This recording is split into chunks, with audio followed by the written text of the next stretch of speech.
तो चलिए देखिए, यहाँ पे जो पावर सप्लाई है यह एक एसएमपीएस की है और इसमें जो है आईसी जो देखिए ये वाला जो सिस्टम रहता है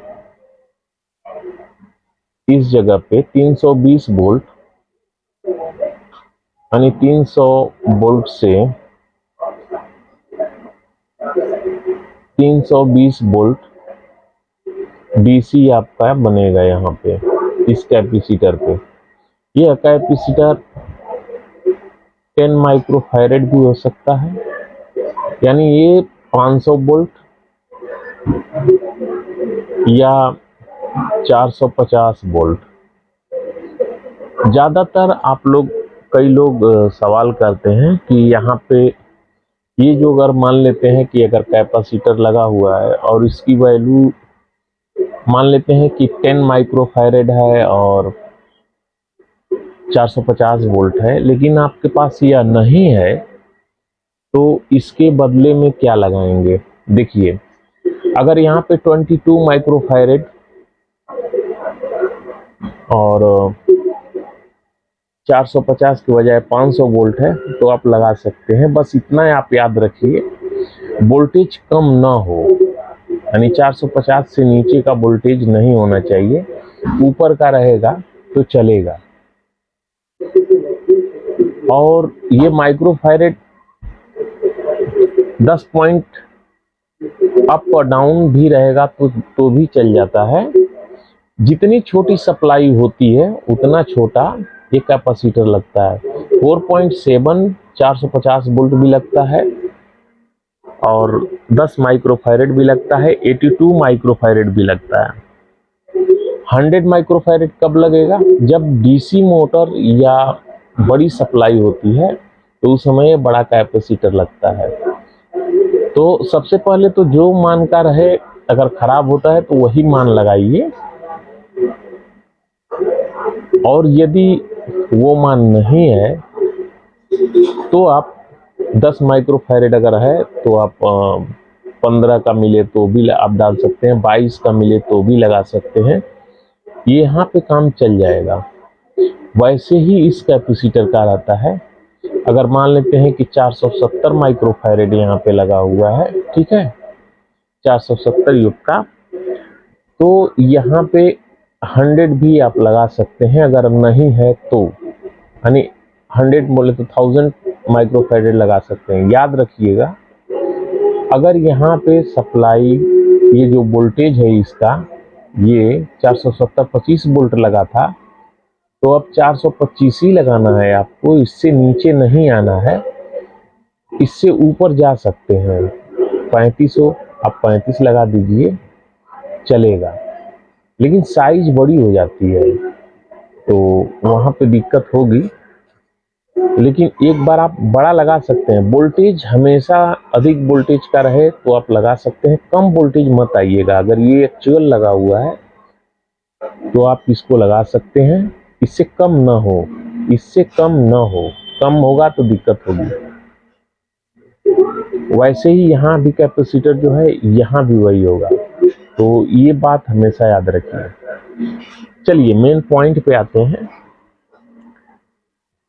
ये इस तरह से ट्रांसफार्मर के अंदर जा करके ऐसे यहाँ तक तो सभी में रहेगा, वो चाहे कोई भी पावर सप्लाई हो, इतनी सर्किट का डायग्राम इस तरह तो होना ही होना है।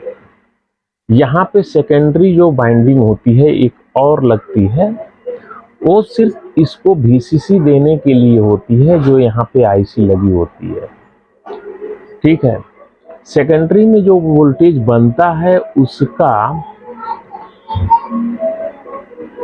फीडबैक इसको दिया जाता है, यानी इनेबल पिन है, कंट्रोल पिन है, या एफबी यानी फीडबैक पिन।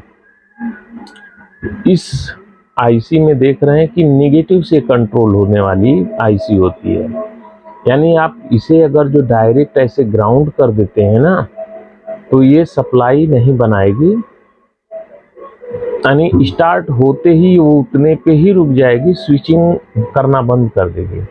लेकिन यहाँ पे हमें जितना आउटपुट लेना होता है, मान लेते हैं कि हमें यहाँ पे 12 वोल्ट आउटपुट चाहिए, तो यहाँ पे देखिए एक जीनर डायोड लगा है ये।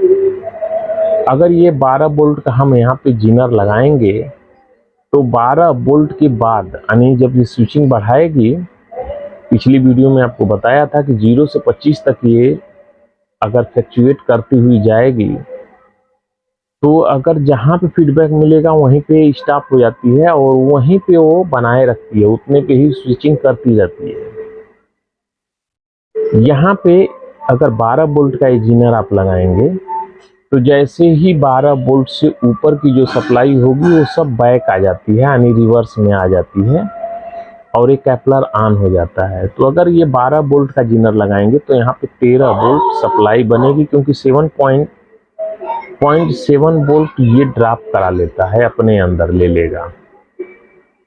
तो लगभग 1 वोल्ट मान लेते हैं कि ये हो जाएगा, तो यहाँ पे 13 वोल्ट बनने लगेगी। तो इसके लिए यहाँ पे 11 वोल्ट का अगर आप जीनर लगाएंगे, 11 वोल्ट, तो ये 11 वोल्ट के बाद जब 12 वोल्ट होगा तो 11 वोल्ट तो इसके अंदर ड्रॉप होगा, यानी उतना तो रोक के रखेगा।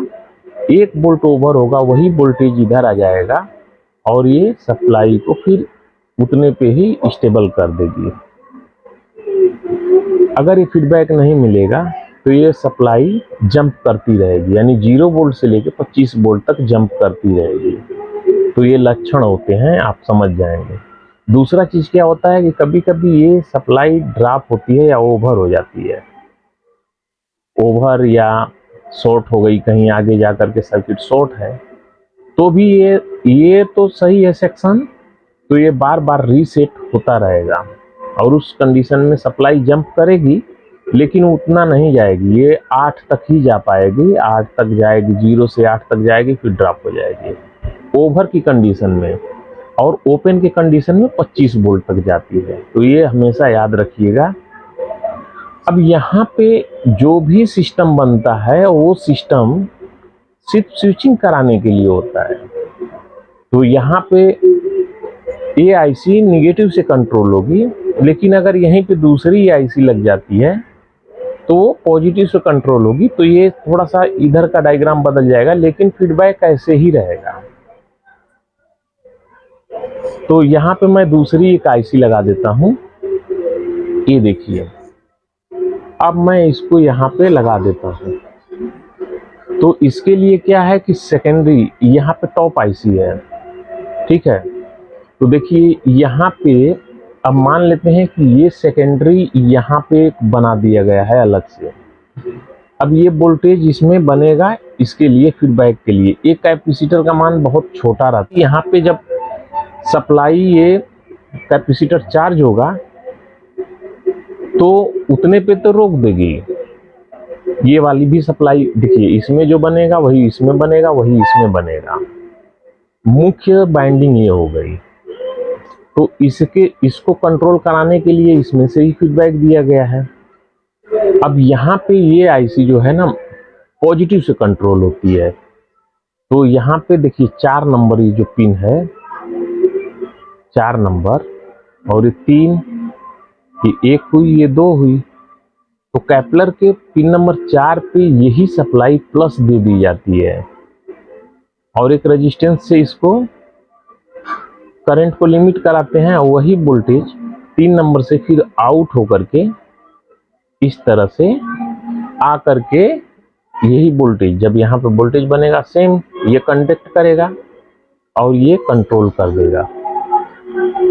बाकी सेम वैसे ही फंक्शन काम करेगा। तो फर्क इतना ही पड़ता है। अगर आईसी स्विचिंग कभी भी आप डेटा निकालेंगे तो उस आईसी का डेटा शीट आपको मालूम पड़ जाएगा कि उसकी फ्रीक्वेंसी क्या है। तो जैसे अगर मान लेते हैं कि 60 के से अगर जो 1 लाख तक है, ठीक है, 1 लाख तक अगर इसकी फ्रीक्वेंसी है तो दोनों आईसी का अच्छा वाटेज भी देख लेना होता है। अगर मान लेते हैं कि 5 वाट की है तो दोनों का 5 वाट है तो कोई इशू नहीं है, आप ए आईसी के बदले ए आईसी लगा लेंगे और इसके बदले में इसे लगा लेंगे। फर्क इतना ही पड़ेगा, आपको थोड़ा बदलाव करना पड़ेगा। तो इस तरह से होता है। आशा करता हूँ कि ये जानकारी आपको कुछ अच्छी लगी होगी। और दूसरा चीज़, इसको हम प्रैक्टिकल में भी करके दिखा देंगे। जैसे ही पावर सप्लाई आती है मैं आपको करके दिखा दूंगा। आवाज़ कुछ बैकग्राउंड में ज़्यादा होगा क्योंकि आसपास के लोग टीवी वगैरह चला रहे हैं। चलिए नेक्स्ट वीडियो में फिर मिलते हैं।